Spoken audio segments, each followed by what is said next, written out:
हे द्वारकानाथ, तेरे बिना हमारा कौन हो सकता है। प्राय देखा जाता है अड़ोसन पड़ोसन या तो सास की बुराई उसकी बहू से करेंगे या बहू की बुराई उसकी सास से करेंगे। माता रुक्मिणी ने रो रो करके लिखा, हे द्वारकाधीश, मैं एक ऐसी माँ की बेटी हूँ, मेरी माँ ने कभी किसी की आलोचना नहीं करी, मेरी माँ ने कभी किसी की बुराई नहीं करी।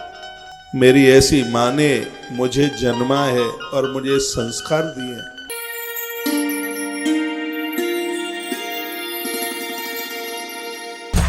और मैं इस वंश की सौगंध खा करके कहती हूँ, राम को मैंने उतना अपना बेटा नहीं माना जितना कि मैंने अपने पुत्र भरत को अपना बेटा माना है। यह है जीवन, यह है जिंदगी। लेकिन वर्तमान समय में अपनापन परायापन, नहीं अपना है ये पराया है।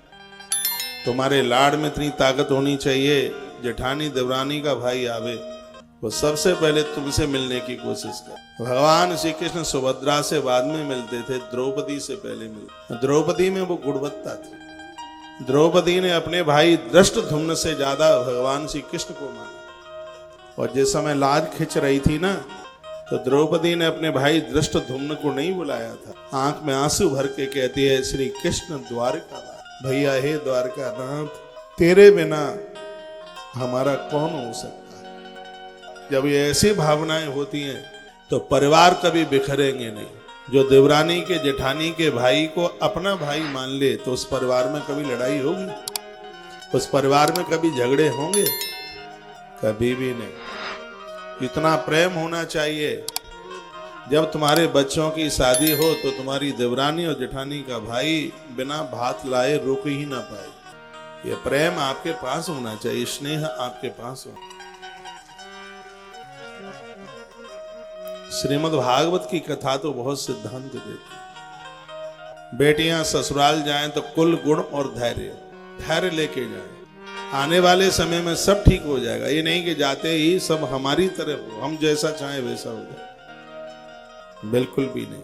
विवाह के बाद एक नया जीवन, जैसे गुरुदीक्षा के बाद एक नया जीवन आरंभ होता है, उसी प्रकार से विवाह के बाद एक दाम्पत्य जीवन में एक नया जीवन, जिसमें बहुत सी जिम्मेवारियां आ जाती हैं, जवाबदारियां आ जाती हैं। जो बेटियां घर पर कभी एक गिलास पानी भर के नहीं पिए, उन्हें ससुराल में पूरा परिवार संभालना होता। जिसका बचपन में खुला परिवार, दुनिया खुली हुई होती है, लेकिन ससुराल जाकर के कितनी सिमट जाती है। वो अपने सास ससुर में, अपने पति और बच्चों में ही सिमट के रह जाती है। मौसी का फोन आया था, उसने कहा, बेटा तू तो कभी आती ही नहीं। वो रो पड़ती है, कहती है कि मेरी सास माँ बूढ़ी हो गई है, वृद्ध हो गई है, मुझे उनका ध्यान रखना पड़ता है, मुझे उनका ख्याल रख। ये भी पूरे दिन नौकरी में समय निकाल देते हैं, रात को लेट आते हैं। मौसी बुरा मत मानिए, मैं इस घर की बड़ी बहू हूँ। मेरी देवरानी अभी उसकी नई नई शादी हुई है, वो बेटी की तरह है मेरे लिए, और मेरे होते हुए वो काम करेगी। वो मुझे बहुत लाडली है, मैं पूरा घर उसके ऊपर छोड़ करके कैसे आ सकती हूँ? वो बेचारी परेशान नहीं हो जाएगी? ये भावना आज भी बहनों के अंदर है, ये मैंने सुना। छोटी है, देवरानी है, उसकी बुआ का फोन उसके लिए आता है और बुआ कहती है, बेटा कितने दिन हो गए हैं तुझसे मिले बिना। वो रो रो करके कहती है कि मेरी बड़ी दीदी को संतान होने वाली है और मुझे उनका ख्याल रखना है। मेरे आने से पहले बुआ, मेरी जेठानी ने इस घर को ऐसे संभाला है, ऐसे खड़ा किया है, और अब मैं इस घर में आ गई हूँ तो अब मैं उन्हें ज्यादा काम नहीं करने दूंगी, उन जिम्मेवारियों को मैं संभालूंगी। उन्होंने कितना काम किया है, पूरे परिवार को कैसे संभाला है, तो बुआ मेरी भी तो कुछ जवाबदारी बनती है, मेरी भी तो कुछ जिम्मेवारी बनती है। जिस घर में देवरानी जेठानी की ऐसी भावना होगी, आप बताइए वो परिवार कभी बिखरेंगे?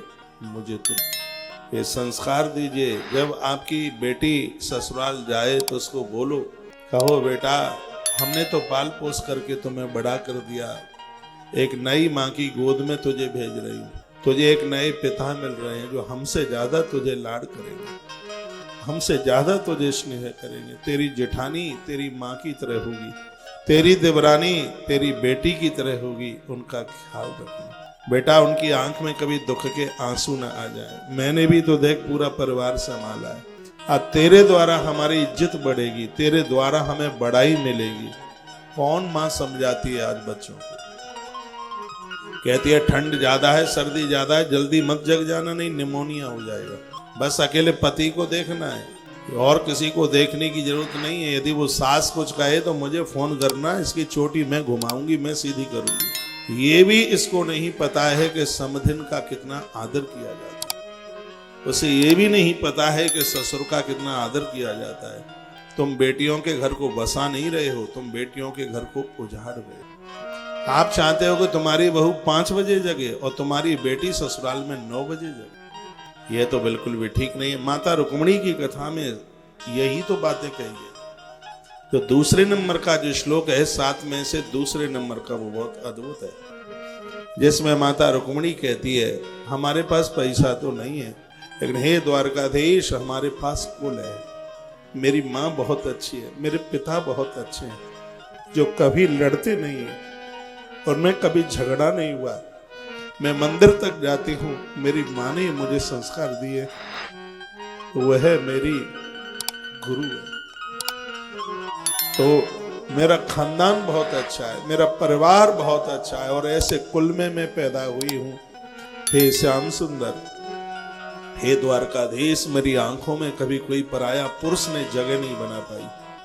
मेरे हृदय में कोई पराया पुरुष नहीं बैठा। मुझे प्रलोभन दिया गया कि शिशुपाल के पास इतना धन है, इतना पैसा है, और वो भी बारात लेकर के आ रहा है, लेकिन मेरे हृदय में हे द्वारकानाथ आपके अलावा और किसी के लिए जगह नहीं है। यह माता रुक्मिणी ने लिखा। और मैं तो कितनी बार कहता हूं, जब बेटियों की सगाई हो जाती है उसी दिन से उसका पति उसके लिए परमेश्वर हो जाता है, उसके लिए ईश्वर हो जाता है। अपना पूरा जीवन वह अपने पति के लिए समर्पित कर देती है। फिर उसने कहा भगवान,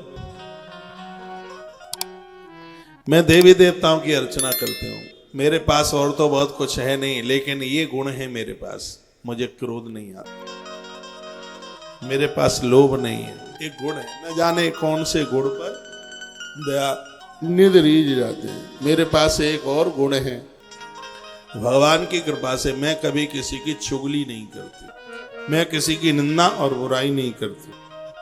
प्राय देखा जाता है अड़ोसन पड़ोसन या तो सास की बुराई उसकी बहू से करेंगे, या बहू की बुराई उसकी सास से करेंगे। और मैं यहाँ मातृ शक्ति बहुत बड़ी संख्या में बैठी है, जो तुमसे तुम्हारी सास की बुराई करे उससे रिश्ता आज ही खत्म कर देना, वो तुम्हारा अपना कभी भी नहीं हो सकता।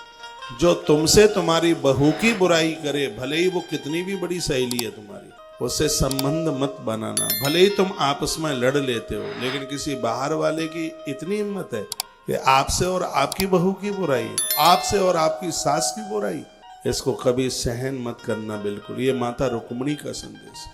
माता रुक्मिणी ने रो रो करके लिखा, हे द्वारकाधीश, मैं एक ऐसी माँ की बेटी हूँ, मेरी माँ ने कभी किसी की आलोचना नहीं करी, मेरी माँ ने कभी किसी की बुराई नहीं करी। मेरी ऐसी माँ ने मुझे जन्मा है और मुझे संस्कार दिए हैं। अपनी गोद में बिठा करके उन्होंने मुझे कहा है कि बेटा कभी किसी की आलोचना मत करना, कभी किसी की बुराई मत करना। मेरी माँ ने मुझे गुण दिया है, कहा बेटा किसी के अलंकार, किसी के आभूषण तुम्हारे लिए मिट्टी के ढेल की तरह, किसी का सामान मत उठाना, किसी की चोरी मत करना। घरों में देवरानी के आभूषण चुरा लिए जाते हैं, जेठानी के, और घर में ही चोरी हो जाती है। बाहर के चोरों को तुम रोक सकते हो, लेकिन घर के डाकुओं को आप नहीं रोक पाएंगे। ये कथाएं जीवन है, कहानी और किस्से नहीं है। माता रुक्मिणी की आंख में आंसू हैं जब वो पत्र लिखती है, कहती है, हे द्वारकाधीश, एक दिन मेरी माँ ने मुझे अपनी गोद में बिठा करके कहा था कि बेटा हमने कभी किसी का कोई सामान नहीं चुराया, और उसी का परिणाम है कि तुम जैसी बेटी मुझे प्राप्त हुई हो। बेटा कभी किसी का कोई सामान मत उठाना, अब कभी किसी की कोई चीज मत उठाना, कभी किसी की चुगली मत करना, कभी किसी की बुराई मत करना। मैं तो आप बहनों को मैं प्रार्थना करूंगा, देखो घर में 4 लोग रहते हैं तो कभी कभी तो ऊपर नीचे की बातें हो ही जाती हैं। ऐसा नहीं होता कि 8 घंटा तुम्हारा पति काम करके आया रात्रि को और तुमने दिन भर की पूरी बातें, आज सास माँ ने ये किया, आज उन्होंने ये कहा, आज उन्होंने ये कहा, आज उन्होंने ये कहा। तुम्हारा पेट इन बातों को बताने के लिए इतना भारी हो जाता है कि जब तक तुम नहीं बता देती तब तक पेट हल्का ही नहीं होता। पहले तो अपनी माँ को बताएंगे, फिर अपनी भाभी को बताएंगी फोन करके, लेकिन अभी भी पेट पिचका नहीं है। फिर रात्रि को जब पति आ जाता है फिर आप उसको आज ऐसा, बड़ी जीजी ने आज ऐसा कहा, कुछ ढंग की भी बात कर लिया करो, उसको ये भी पूछ लिया करो और आप ठीक तो है ना, दिन में खूब मन लगा, किसी से कोई झगड़ा तो नहीं हुआ, आप अपने व्यापार को ठीक से संभालिए, आप मेरी चिंता मत कीजिए, परिवार को आप मेरे ऊपर छोड़ दीजिए, मैं अपनी माँ को कष्ट नहीं होने दूंगी। अपनी सास को कभी अपनी माँ भी बोल लिया करो, नहीं तो प्राय यही कहा जाता है पति से कि तुम्हारी मम्मी तुम्हारे पापा तुम्हारे का दुश्मन लगते हैं। कभी ये भी बोल दिया करो कि मैं माँ बाबूजी को बिल्कुल दुखित नहीं होने दूंगी, परिवार को मेरे ऊपर आप छोड़, आप मन लगा करके आराम से रहिए, मेरी तरफ से आप कोई टेंशन मत कीजिए। उसी को कहते हैं धर्म पत्नी। आपको जन्म पत्रियां दिखाने की जरूरत नहीं पड़ेगी, एक बार मेरी भागवत जी के इन सूत्रों को तुम जीवन में स्वीकार तो कर लो। लेकिन कभी कभी तो ये पति और पत्नी रात्रि को लड़ते ही लड़ते सो जाते हैं, एक दूसरे को बात नहीं करते। दिन में आदमी 8 घंटा काम, कितने ग्राहकों से उसने मुंह मारा है, नौकरी करने के लिए जाता है, कितना हारा होता है, कितना थका हुआ होता है। तुमने दिन में 2 कॉल करी थी और कॉल में और कुछ भी नहीं था, तुम्हें ये पूछना था रात को टाइम पर आ जाना, ध्यान रखना यदि समय से नहीं आया, और उसने फोन उठाया नहीं। क्योंकि तुम बार बार फोन करोगे तो वो फैक्ट्री कंपनी वाला पैसा तनख्वाह तुम्हारे फोन सुनने के लिए नहीं देता, वो काम लेने के लिए वो पैसा देता है, तनख्वाह देता है। और दिन में तुम 10 फोन करती हो, और वो भी जब फोन देखता है, भले ही तुम कितनी भी गोरी हो, वो यही कहता है देखो आ गया काली का फोन। वो आपका मोबाइल देख करके यही कहेगा देखो आ गया काली का फोन, माथे में दर्द शुरू हो जाएगा। और आप फिर फोन काटते थोड़े ही हैं, आपको तो 25 मिनट चाहिए, और वो कंप्यूटर पर बैठा है, वो काम पर बैठा है। तो तुम्हारा फोन सुने कि वो मालिक को काम करके दे, और तुम्हारा फोन सुना नहीं, तुमने 5 कॉल करी थी, तो वो भी समझता है कि आज घर में झगड़ा होगा, बिल्कुल पक्का होगा, ये उसको पता है। और रात को आया, ना पानी की पूछी, ना भोजन की ठीक से पूछी, बस आते ही लड़ाई, आते ही झगड़ा, और यही कलह जिंदगी को समाप्त कर देता है। पति और पत्नी का प्रेम बड़ा अद्भुत है, और हमने यहां तक बोला है तुम्हारी परछाई तुम्हारा संग छोड़ सकती है, लेकिन जो बढ़िया माता पिता की बेटी है वो कभी अपने पति का साथ नहीं छोड़ सकती। ये सुशीला ने अपने पति सुदामा को ये बात कही, जो मैं आप